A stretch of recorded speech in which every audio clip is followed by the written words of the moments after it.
All right, we're rolling. Here we go. It's right there. Welcome once again, ladies and gentlemen, at the Cusp of Freedom. I'm your host for this podcast, Marvin Tikio, and thank you for tuning in on another episode where we share our perspectives on different things you can do to become a digital nomad. I have a very special friend. I'll let him introduce himself so he can tell you his name, where he's from, and what he does as a nomad. Hello, my name is Mauricio. I'm a cloud engineer in Edwards Life Science, a company from the United States. Um, my hobbies are surfing, and I travel a lot around Mexico, all Latin America, Argentina, Peru, Ecuador, and Guatemala. Here I'm right now with my friend. I'm gonna ask me some questions. Suppose. Well, thank you for joining us today, Mauricio. Let's start this off with how long have you been a digital nomad for? Like more like 3 years, 3-4 years. Yes. 4 years. Okay, and you said you're a cloud engineer. Exactly, yes. I work with Cloud, Amazon Web Service, a little bit of Azure, and I work for a company from the States, mostly managing their cloud. All right, all right. So for a fan watching right now, how would you define cloud engineering for someone who wants to become a cloud engineer in the future? Okay, if you want to become a cloud engineer, I would say certifications are really good for it. Like if you want to go for Amazon, like cloud practitioner, DevOps certifications, that is the basics, how you get into that. And the second thing is just get into, working on it, get into the console and just keep practicing. Try to put that in your resume and do small projects with it. Small projects that what make get a job and get you nice experience and hands-on. Okay, as a cloud engineer myself, I would like to add that a cloud platform is basically a development platform that can help one scale their applications. Cloud engineers help companies that have applications on the cloud scales to suit many customers around the world. And cloud engineering is a bit different than like full stack backend or front end engineering in the sense that instead of working on enterprise grade applications, you're working more on the cloud aspects of providing the resources for these applications so that they can be available to a mass population around the world. So when you were a kid, Mauricio, did you dream of becoming an engineer, or what did you want to become when you grow up? I wanted to travel. That's one of the things I always wanted. So yes, I choose whatever I want to choose to travel. I want to help animals, that help people too. Then I realized I need to know more about the world before I can help people. So I think travel is one of the most important things. I decided that's the reason I choose engineer and software.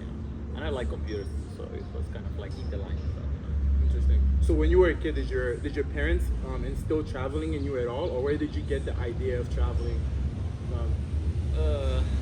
I suppose the idea of traveling is because I like the place I was born. I was born in Comas, Peru. In You're Peruvian? Yes. Oh. Okay. Okay. I'm from Peru. Okay. So it was not in the best place, It's like a kind of like a war zone of Lima, Yeah. like the capital of Peru.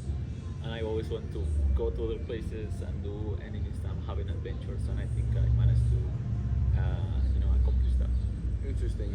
So when you were young, you were very adventurous, and that's where your passion for traveling kind of sprung from? Yeah, I would say Okay. that. So fast forward, you're growing up, and it's time for you to go to high school or college. Did your parents influence what you did at all, or why did you choose to pursue the education you did, and what strength did you see in yourself that made you feel like you would accomplish pursuing that education?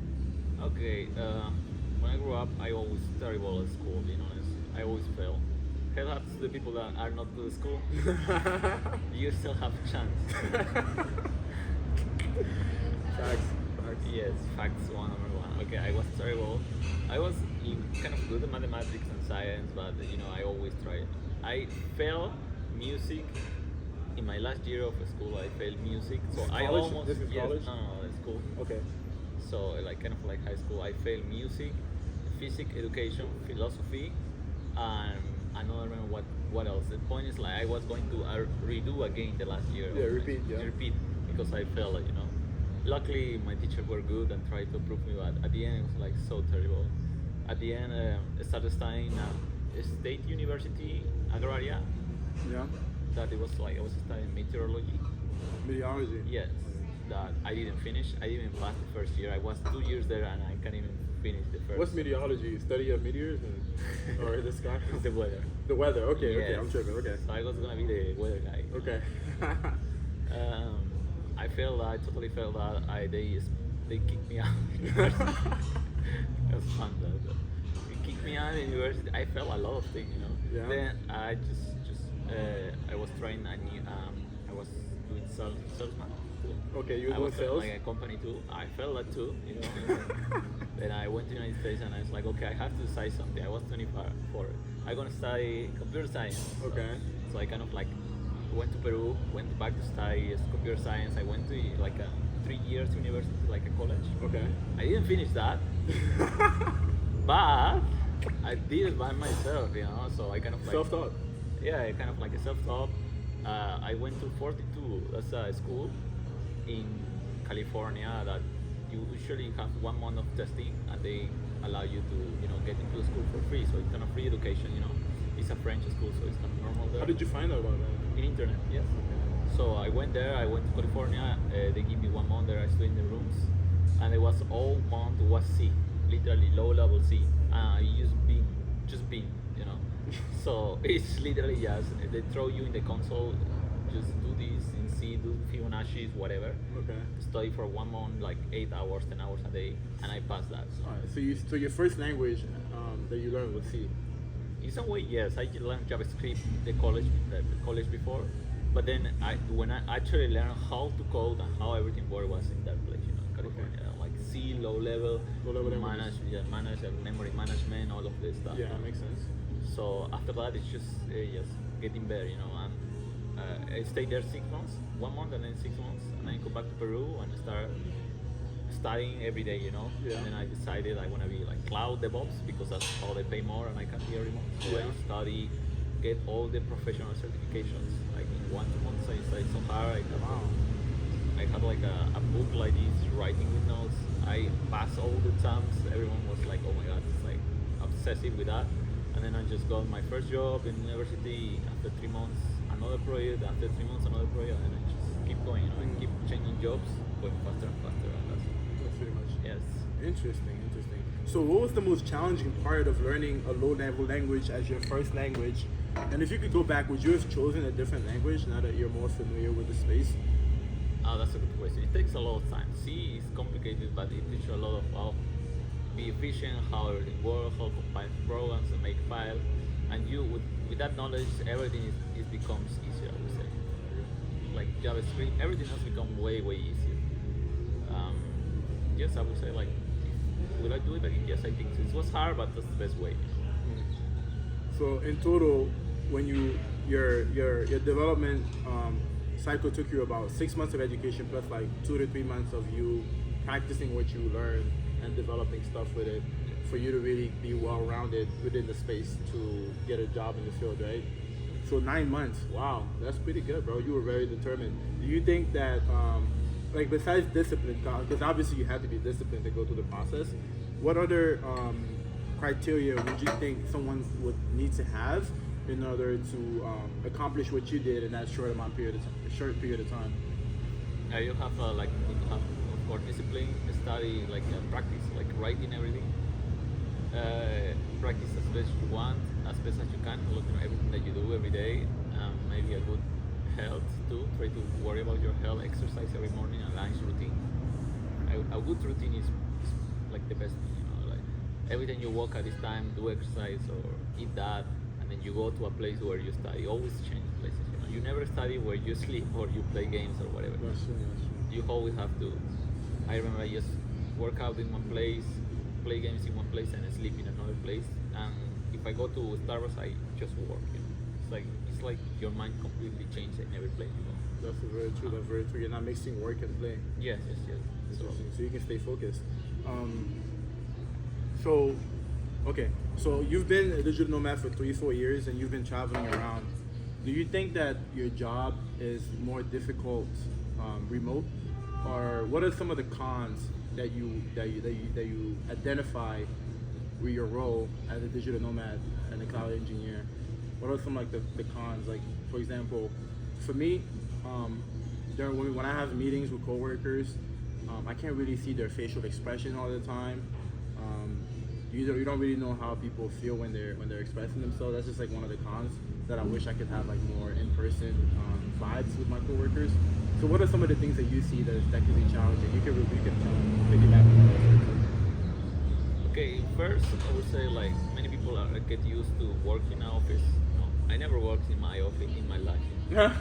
so so I don't know how it's work, but I know that is a normal problem. The working office, you have people, you meet people every day, like it's normal, right? Mm-hmm. But I never worked, so you have to meet some people, like be more, social. If you work and travel and you go through Airbnbs every time, you're never gonna meet any people, like unless you go to events, and actually do the effort to meet people. It's not so normal like in office. That's one of the main problems. Two, in job, yes, it's hard when you're working with people, knowing more, have more, contact with them. Maybe because it like improve, the problem that you're solving. But if you have good communications and you solve it with, calls instead of like emails, I would say, or like video calls, instead of like personal video calls instead of like emails, I would say it's much better than just. So, but and you can be everywhere, like place, right? Maybe the internet too is really bad. If you are in a place with bad internet, sometimes it's just so unfit. Yeah. So you have to worry about it. Yeah. So I think it's very impressive that you became a cloud engineer with your background, being born in Peru, or from an environment that typically has less opportunity. What advice would you give someone that's coming up from the same environment that you did, that you came up from, as like a tip of like, a way to think maybe that can withdraw them from their environment so that they can see the world a lot better? Like, how did you approach that? I think learn English is one of the main things you have to do. Okay. Learn English. Think logically which will be the job in the future that can give you a lot of money and there is a lot of demand for it. That's specialize on something and be really good at it. That's actually good advice that gave me someone from Stanford when I was studying in California. Someone from Stanford told me, do something small but be really good at it. And I think this is always a repeat, like be the expert on something, like they always, and that's the way to break into the market. And then everything is gonna be way easier. Yeah. So you definitely see that regardless of where you're from, if you learn English and you double down on a specific niche or specialization, you should that specialization that will be valuable in the future. You should set yourself up for success eventually. Yes, for example, right now I think prompt engineering, AI, natural language processing, Python, maybe data science, and all of these things are gonna be really good. Maybe cloud too, of course. Cloud is always that. So kind of specializing in one of those things, be really good at it, have projects about it, it's gonna give you a lot of opportunities. And contribute to open source projects. I heard that it's good too. Never done it, but a lot of people have. Yeah, I do. I definitely do. So, like speaking of like contributing and practicing how to develop your skills so that you're more competent in the space. When you were studying for those 6 months, how did you find your internships? Or do you have any advice for someone that doesn't want to take the whole 4 years of college, that wants to like become a cloud engineer, self-taught, on ways in which they can identify, internships or opportunities where they can contribute or practice developing their skills in like a real world environment? Like, do you have any advice on ways they can find those opportunities? Okay, believe in yourself on the first thing. Believe you can solve any problem. I think the first step. Yeah, right? mindset, no? Yes. My first job was university. I have to do one project for university. And I didn't know anything on everything. I don't know anything about cloud at that moment. And I just believe I can do it. I took the job from a teacher that was like a freelance project. And I did it, it took me like sometimes a lot of job, but I did it. So then after that I did it so well that in the next one in a bank, a freelance project, they were like deploying an infrastructure and I did it again. It's like, and you have to trust yourself first, you can do it, and then keep pushing.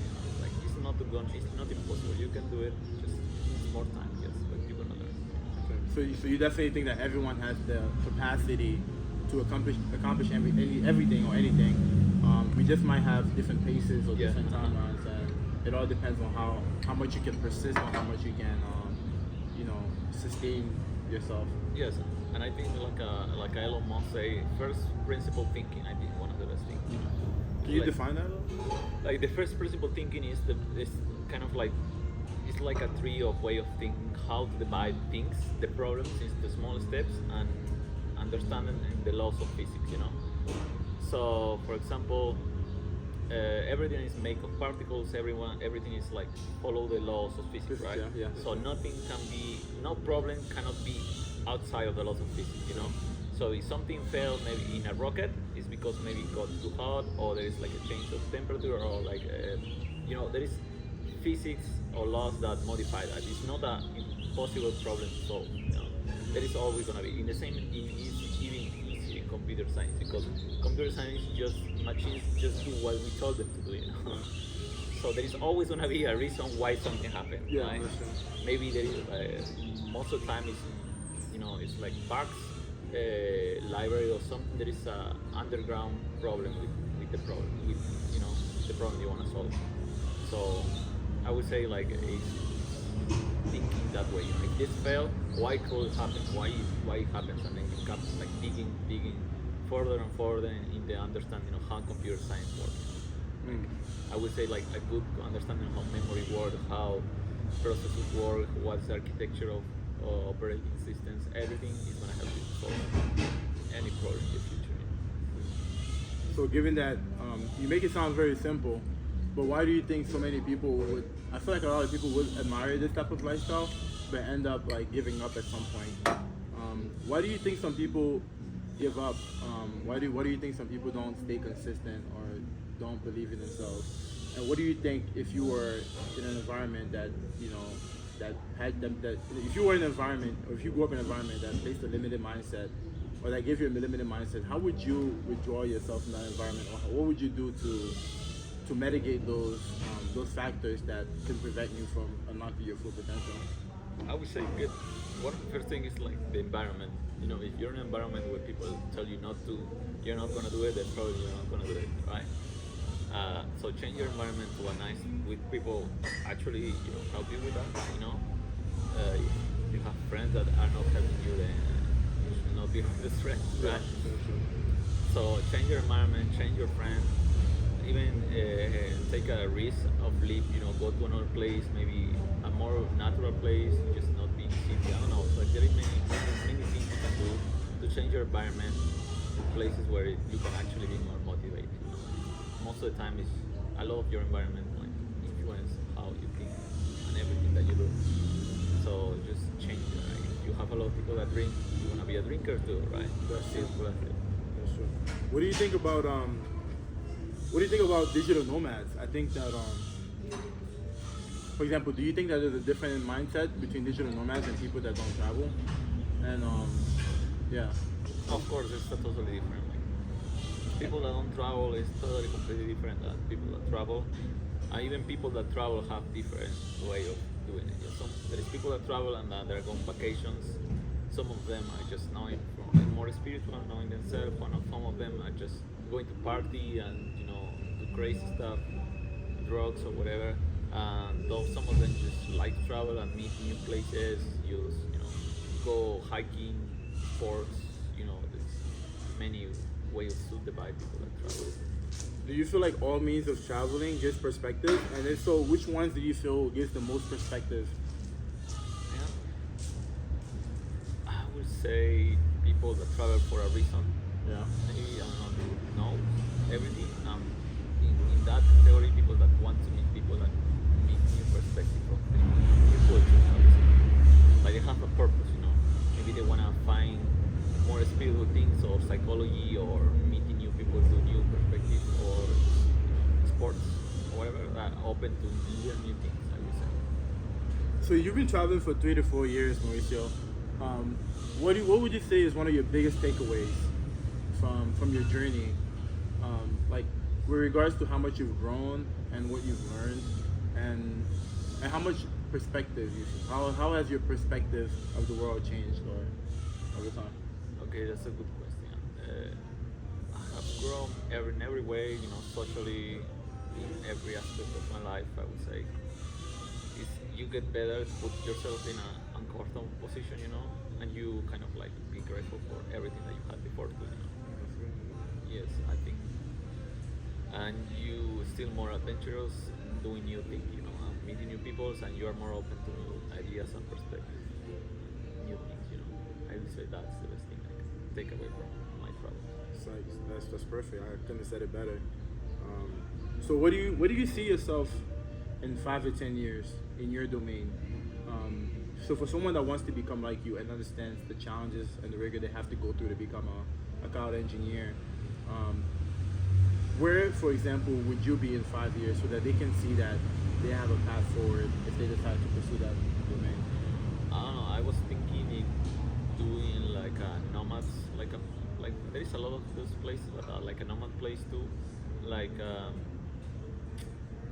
maybe like a co-living in some way. Yes, like a good co-living, like with a nice purpose, you know, like surfing or hiking or doing events is good in some places. It's something that people met, you know, that travel a lot, met new people, make new connections, you know, that maybe long for a long time. That's a good way of, you know, connecting people in one town, you know, if you want to stay in one place for some time. Maybe development for me will be to developing new technologies, you know, like AI that I'm really passionate about, and I think working on new projects and that is gonna help a lot of people, you know, in the world. As you're passionate about your projects and what you develop, do you feel fulfilled in your role as a cloud engineer, or do you think you will feel more fulfilled by having this co-living place where people can meet and connect and share experiences? Like, do you feel like there's a disconnect in like how much fulfillment you have, or no? It depends. If you like to get a job, like more secure, of course, and if you have a business, you have to do extra things, you know. I would say maybe in 5 to 10 years I will be different. You know, maybe right now I am enjoying this, but 2 years I'd probably be enjoying, you know, having my co-living, one place, you know, like on my own house, kids. I don't know. Yeah, that's what I think makes sense. with different age, things change. Right now I'm comfortable, and I think traveling is one of my, like traveling and meeting people is a good priority. That's a really good briefing. Yeah, given that we discussed why and how you became who you are as a cloud engineer, let's identify, before I jump straight into perspective and philosophy here, let's identify a bit of some of the traits for those people that might have missed out at the beginning when you said it. What are some of the traits that you identified in yourself that made you believe that you could pursue cloud engineering? Because I feel like for most people, when they hear engineering or they hear software engineering or whatever, they think of like calculus and they think that I can't do it. And given that you failed high school, you failed a bunch of like, what gave you the audacity to pursue this? What did you see in yourself that made you feel like I can do this and I'll be fine? You know, like what did you have? I don't know. I think I believe I could do it. I think this is the first thing that you believe you could do it, but not. But I was always like a rebel, you know, like a rebel. I didn't want to do the other way. He wanted me to do it, you know. It's like, Yeah. it pissed me off. So just do it my own way, you know. Mhm. But I do it, you know. It's like, but I will not do it stupid. You know? I feel you. I think about it, you know. Yeah. So sometimes everyone is wrong and you're right, and that can be good or can be bad, right? It's Yeah. like a bet, you know. That's true. Yes. So you bet on yourself. Yes, I bet on myself. I love that. Smartly, you know. I love that. You manage your own risk. You bet on yourself, and you. I fail a lot of times though. Yeah. Hey, you only have to get it right once, right? Yeah. I actually want to be a Dota 2 professional player for some time. A what? A Dota 2 professional player. What's a Dota 2 professional player? It's like Dota 2, you know Dota. Oh, Delta. Dota. No. It's like a LoL, League of Legends. League of Legends. Yes. Oh, okay, But, okay. But there is another game called Dota. Okay, it's like League of Yeah, Legends. I want to be a professional too. I when I was 23 too. I dedicated like 1 year to that. I was really good at it. There was like 25 million players and I was top 1,000. Oh wow, that's Yeah. pretty good. But yeah, but it's so hard that I was like, okay, I quit because it's too much. Why didn't you like start your own Twitch channel or? No, because I didn't like it, but I was okay, good, you know. But it's like it's too much job. It's like 8 hours, 9 hours playing, you know, all the time. I play for some professional group, and I actually one friend that is still playing, and he went to international. It's $25 million. Oh wow. Yeah. So would you recommend somebody pursue that? Like if you could go back and do that, would you do that? Nah, maybe yes, maybe don't. I took the risk for 1 year, but then I analyzed the situation, and it was not not worth it, you know. Yeah. Yeah, because it's hard and it's a lot of competition, you know, And a lot of time. and a lot of time too. So, a lot of time competition, and it's like it's too much, you know. You have to be smart sometimes. Like, okay, what's the probability that I'm gonna achieve this? You know? It's like super low, especially in Peru, you know. Yeah, I feel you. Yeah, that's tough. That's tough. All right. So now that we've discussed why and how you became a cloud engineer, let's discuss a little bit about your perspective as a digital nomad. Yeah. Do you have like any life philosophy that you live by, or any philosophy that that guides your character or your ways of doing things? Yes, Nietzsche. Nietzsche. Amor Fati, yes. What's that mean? Friedrich Nietzsche is a German philosopher from some, I don't know, 200 years ago. And Amor Fati actually have it too here. Okay. What does that mean? It means love to fate. It's Love to fail. to fate, to fate. Love to fade. Yes, to the fate. Love to faith. Fate, yes. Okay. It's like love your destiny or whatever happens, you know. Yeah. No. Okay. There is actually a nice poem about it. I know by memory. Yeah. You wanna hear it? Sure. I want to hear it. Let's hear it. So I want to learn more and more to see what's necessary and beautiful in things. Oh, wow. Okay.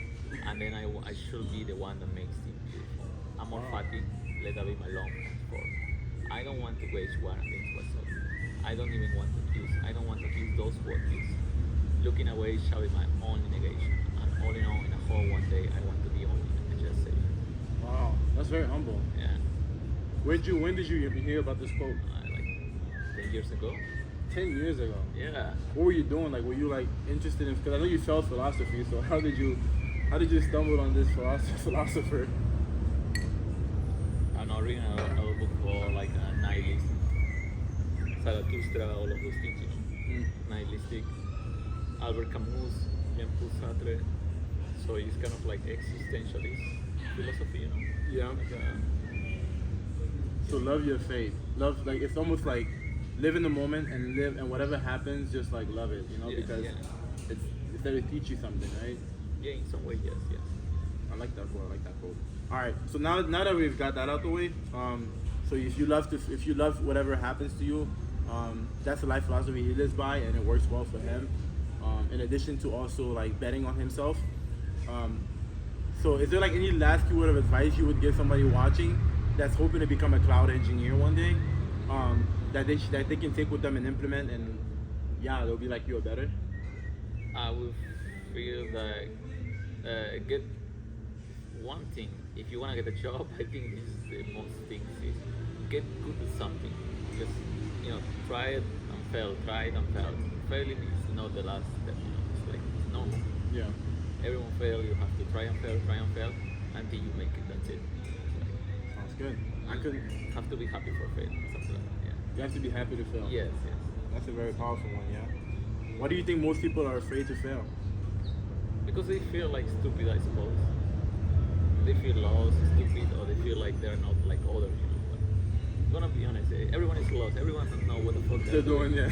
That's very true. It's just, We're just winging it, yeah. if someone knows what he's doing, he's probably worse than everyone else. He just don't know what the fuck he's doing, but he looks like, yeah. Same as me, Yeah, you gotta fake it till you make it, like yeah. Like in some way, yes. That's true, that's right. I second that, hell yeah. Well, yeah, thank you so much, Mauricio, for being part of this podcast. And I hope those of you watching can take his wise words with a grain of salt, given that we all come from different backgrounds and experiences. And I hope you can resonate with him and what he's done to become this successful, this young, so that you can take it with you and apply it in your daily life. So, yeah, thank you so much for being part of this. And thank you guys for tuning in. And I hope you join for the next episode. Thanks. Nice. Yeah, 30 minutes. Okay. How do I send this to you?